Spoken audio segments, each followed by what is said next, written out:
Hi, YouTube family. I am so excited to be here chatting with you guys today. Thank you, obviously, for joining. For those that have not met me or are not familiar with me yet, I am Nicolia Williams. I am a personal development coach helping busy women turn their message into their masterpiece. Basically, I work with women to take a story and turn that into a book that changes their lives and changes other people's lives. And so I'm excited about what I do. I love what I do. The neat thing about my life is that I'm always looking for constant motivation or encouragement and external ways, right? I'm a firm believer that God talks to me in my environment. So sometimes I'll be driving the car and things will come up, certain circumstances will come up, those sort of things. Well, today I had a really unique circumstance that came up, and it's not going to make complete sense until I bring it together. So be patient with me as we kind of discuss it today. So, about 3 months ago, my daughter was desiring to get a dog. And she was begging me to purchase a dog for her. And I explained that I did not think that she was old enough to get a dog yet because there was a level of responsibility that went with the dog. And I thought that we should start small. So I tried to encourage her to get a fish. She was not having it. She's like, no, I don't want a fish. Fish is boring. So she decided that she wanted to get a hamster. Me, on the other hand, I was 100% against it. Hamsters are like rats and mice to me. So I was completely against it. But my daughter published a book a few months ago and decided to use her royalty money, some of her royalty money, to buy this hamster a cage, food, bedding, all of those things. So I decided that I would give her some leeway to take some responsibility and see how she does.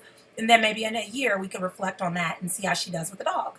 Well, she's had this hamster for about 3 months and she's been kind of spotty with it. Sometimes she feeds it, sometimes she doesn't. Sometimes she gives it water, sometimes she doesn't. And so I've been constantly reminding her, you have to give this hamster water, you have to feed it, you're going to kill it. Well, today we had a little bit of extra time. And so I said, all right, we need to set aside this time and really do a thorough cleaning of the hamster's cage. I mean, it's pretty bad. And so we spent some time cleaning the hamster's cage, which if I never thought I loved my daughter, today was complete confirmation. Like, I love that little girl because I hate hamsters.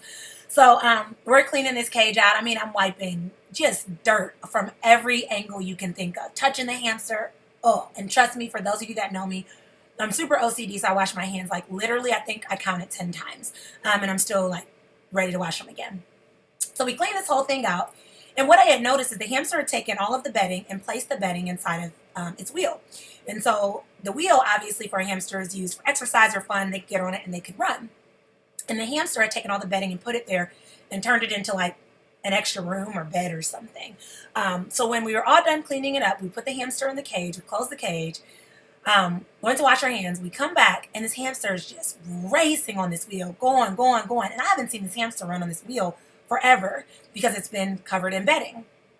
And I mean, he was going for, at least like 5 minutes he's on this wheel. And I told my daughter, I'm like, wow, he has so much excitement from this wheel. And it popped in my head. And this is where I'm going to bring it together for those of you that are like, what does a hamster have to do with anything? It popped in my head and I said, oh my goodness, it's his environment. The hamster had changed his environment to not be conducive to who he was. So he changed his bedding and put it in his wheel and was relaxing and sleeping in this wheel. And then when we finally cleaned his wheel out, he was so excited because here he is. He found all of these things, all this hidden potential inside this wheel he had never even paid attention to before because he's so used to his cage being cluttered. And it made me think, I need to reflect on my environment. How many times in our environment are we letting in negative people? People that are speaking negative things over our dream or saying, I guess you can do it. Maybe you can do it. How many times are we letting in negative thoughts, right? We can be our own worst enemy with those thoughts. So, oh man, I really want to accomplish this, but I'll probably never get to that. That'll probably never happen, right? Those negative thoughts. What about your physical environment, right? I read an article that said your physical environment is reflective of your mental environment. So if your physical environment is cluttered, so is your mental environment.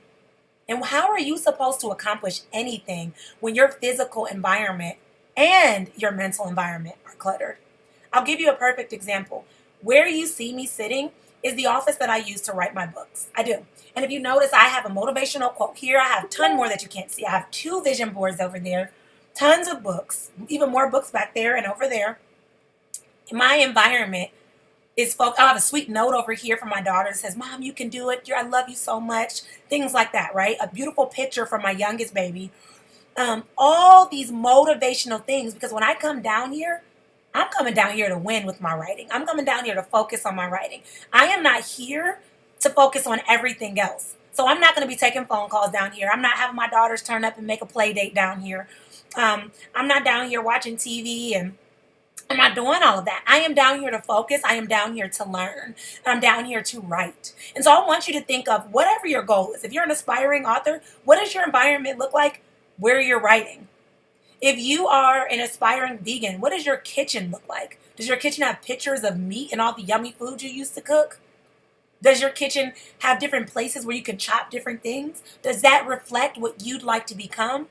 So I'd like to give a challenge to you guys today. I want you to take a minute and I want you to think about your environment. I want you to think about your environment in three different ways. The people that are in your environment, like in your life, the mental thoughts that you're allowing into your environment, the things that you've believed and said to yourself, and finally, your physical environment.